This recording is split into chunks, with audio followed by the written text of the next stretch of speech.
Right, so one of today's jobs is going to be to fit a 12 volt USB and cigarette style lighter. So as I just pop open. So I've already ran the cabling down. I'm having a switch panel there. I've got power coming from the bottom where I'm going to have a battery bank. It's coming off the switch panel, and the cable's already ran in behind the actual metalwork, and it's just poking out just there. That's the cabling for the switch, and then I've got another cable there for the lighting, but the lighting I'll cover in a different video. So for the auxiliary USB, I'm just going to put a chock block on there, and then going to put a few holes in the panel itself, making sure that it will actually sit deep enough. So I might actually have to cut a little bit of the insulation out, but thankfully it's just the compressed foam Celotex Kingspan type stuff, so you just got a bread knife and you just slice out anywhere that you need to. So that will take literally a minute just to cut that round. So I'm going to cut a couple of holes in the panel so that will sit in nice and neat. These secure by screwing on the back. That just undoes, and there will be power connected to the back. So I'm going to get the hole saw out, get some holes cut, get the insulation in on the back trimmed out just so it'll actually fit, get the cables fitted, and we should have a working charging system. Right, so that's one of the holes drilled for the adapters. A top tip: when you've got one of the holes drilled, take the other one out, and then you can actually place that in and make sure that it's nicely aligned rather than drilling the other hole off centre. So you have it nicely aligned, just draw around there, or if the hole saw that you're using is the right size, it'll actually fit right inside the hole there. So it's just another way just to make sure that the panel itself is going to be aligned properly rather than just ever so slightly tilted one way or the other. As I say, that's the best way, just to get the second hole drilled, just so it's nice and straight.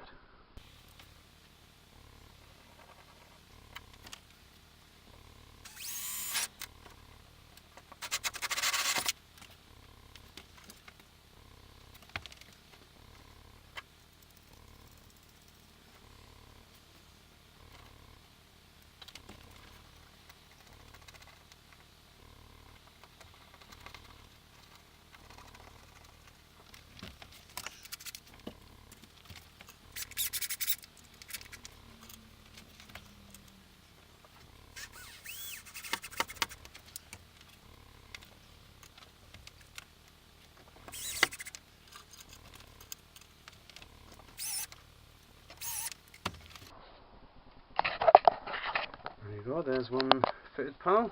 Just need to put the wiring on the back of it now. Nice and straight, nice and tight, nice and neat going around. So as I say, I just need to cut just a little bit out of the insulation on the back, just so there's a nice surround, because obviously I don't want any of the prongs touching any metalwork or anything. They have come with clips as well, so I'll be getting those onto the cables, getting it wired up and giving it a test. Right, so that's the wiring done for the auxiliary USB. There's one power coming in, and then that's split off between two different cables, because each one requires its own positive negative to it. So just in a chock block, just pair them up together and put the ends on. They've all been crimped, but I've just put a bit of tape around just to be sure as well. And they are now ready to connect in onto each one and test. Obviously I haven't got no battery in place or anything, but this is just getting everything in place ready, because obviously I don't want to be having to take all the panels off to fit these retrospectively. I want them all in place ready, and then I can build around it, and then hopefully I shouldn't have to start taking any panels off. So that's fully connected. I've got another one of these to put on into the high top headlining as well. I'm going to be putting one around there just close to the sliding door. Just so then if there's any charging or anything that's needed outside, you can just open the sliding door and be able to plug it in right there as well.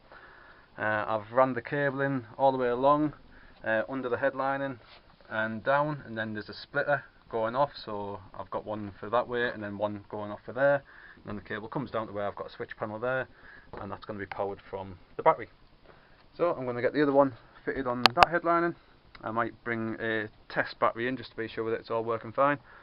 Give it a test, and that'll have my auxiliary USB charging point, so all wired up, connected and tested.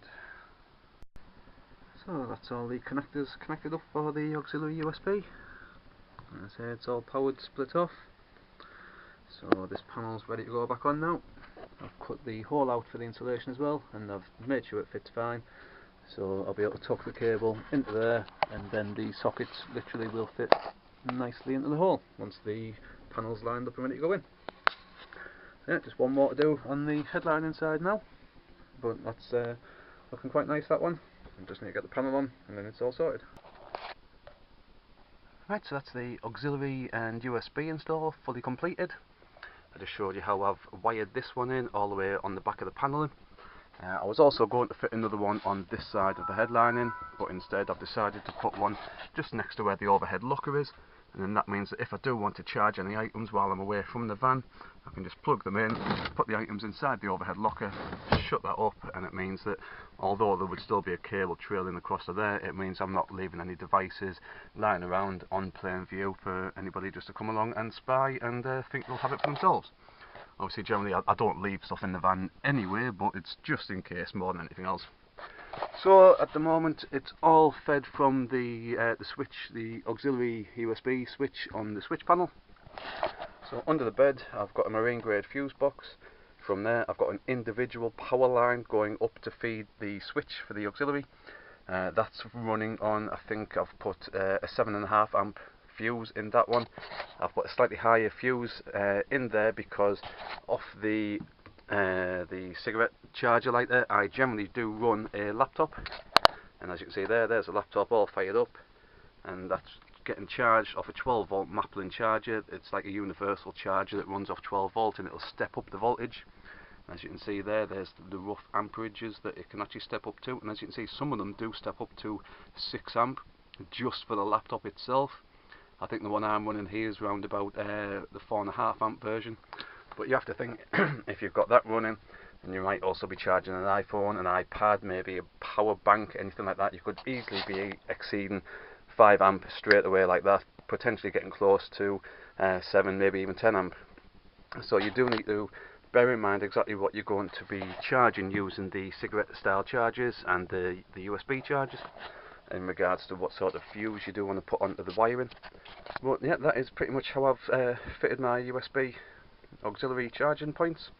I say I've got the one cable fed off the switch, the cable goes up into the metalwork and then it splits off just using chock blocks, and then one of the power lines comes down and feeds into there, and the other power line runs again in the metalwork inside the overhead locker, across and up onto that side. I might be able to show you the wiring on that. As you can see, it's pretty much just the same sort of wiring layout as before. You've just got your bog standard power and negative for both the cigarette charge lighter and also for the USB side of things.